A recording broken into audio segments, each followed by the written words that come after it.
Hey everyone, welcome to another video. In today's video, I will show you how to record a layered voice memo on your iPhone. So let's get started.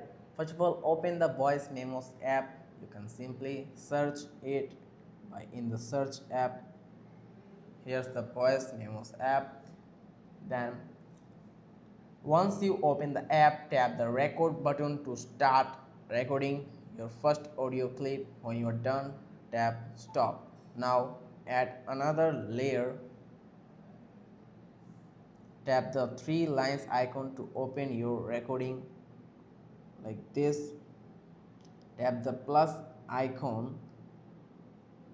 From there, when you're ready to tap record again to add another voice track to open up the first one. You can layer multiple recordings this way. This is specifically useful if you want to record your voice or signing over an instrumental. This feature is only available on the iPhone 16 Pro and 16 Pro Max with iOS 18.3 or newer. If you have an older model, you might not see this option. Apple may expand these features in the future, but for now, it's exclusive to these devices. Once you are done, tap save and it will be stored as a layered recording. You can play it back just like any other memo. That's it. If you found this video helpful, don't forget to like and subscribe for more iPhone tips and tricks. See you next time.